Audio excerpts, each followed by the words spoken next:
Hi guys, welcome back. This is the last part of episode 9.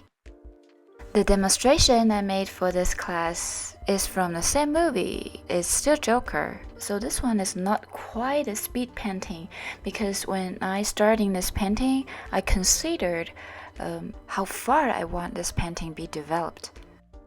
And I pretty like this composition and the angle of the portrait, so I decided to spend more time on this piece and to make it get final results more like what I want, right? So this is not a 10 to 20 minutes speed painting type of practice. This is more like a long time or regular time portrait work.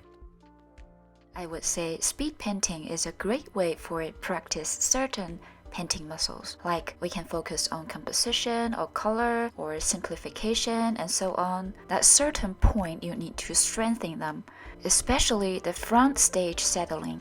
And this ability is the episode 9 wanted to present into you. But also for it's important to have some long-term works for yourself. Have a vision or consider from all the perspectives in painting.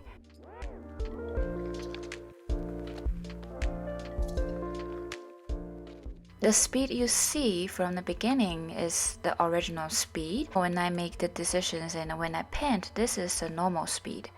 I'll speed up the whole process and explain through the process in this video.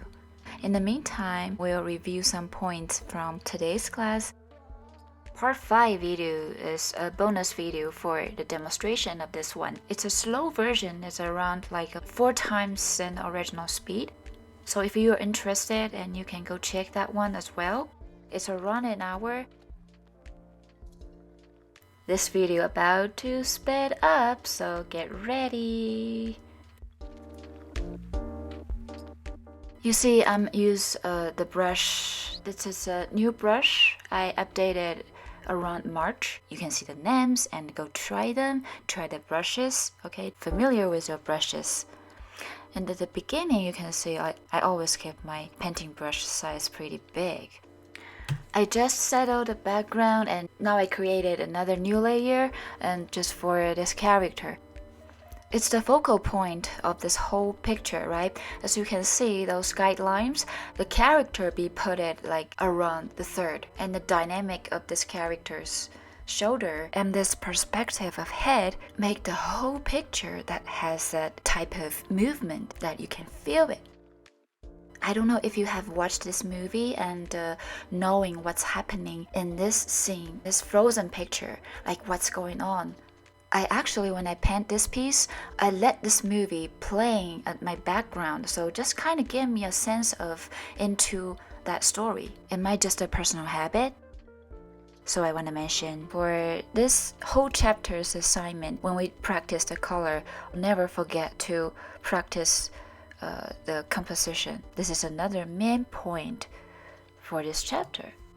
Remember, you and your painting, also the storyteller.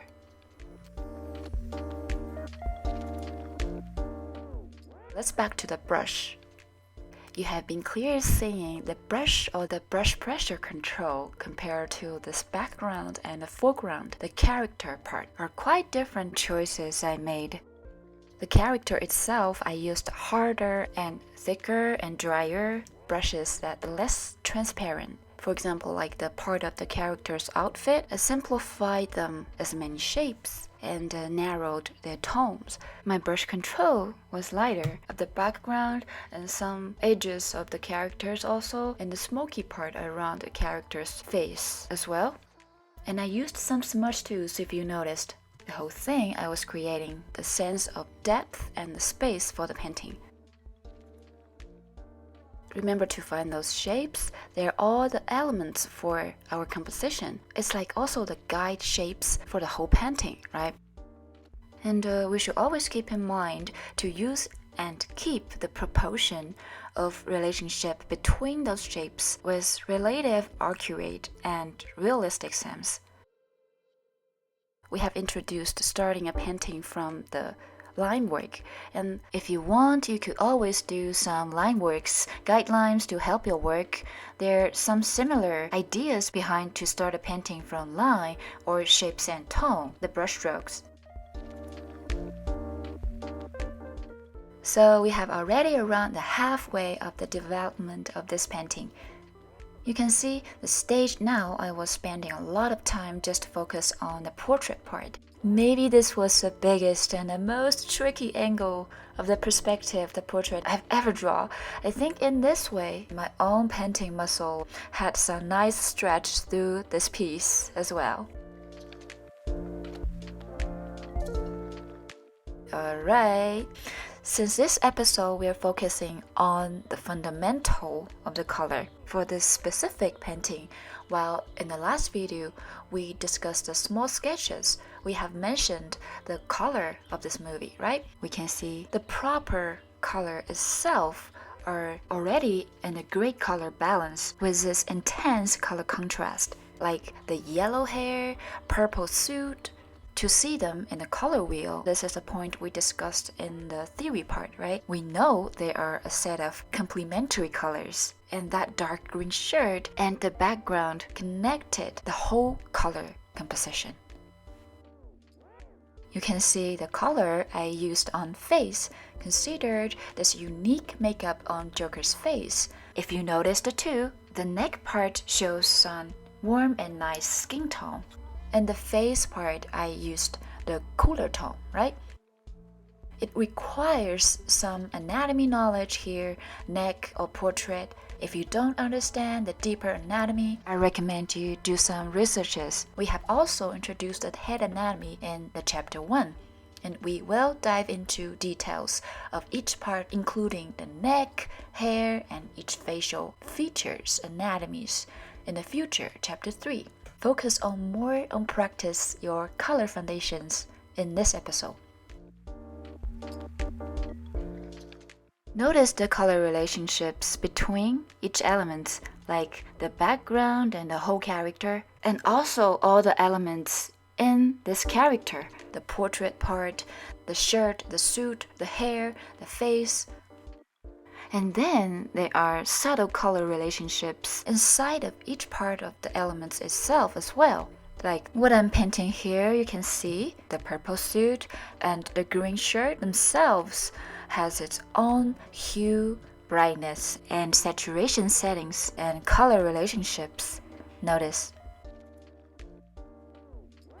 In conclusion, when we practice this color composition, always consider the color from these 3 elements of color.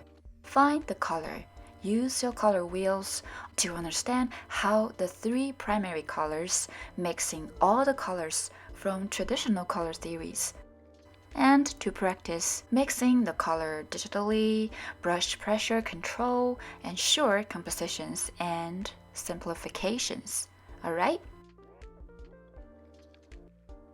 I think that's all for class 9. I hope you liked this demonstration and I had enjoyed it. And I also hope you find something helpful in today's class. You can check the original size PSD file and slow version video I've attached in class material if you want to study more from it. In the next classes, we will talk more about some crucial points about color. In episode 10, we'll talk about color and light. Also, we will talk more about mixing the colors in episode 11.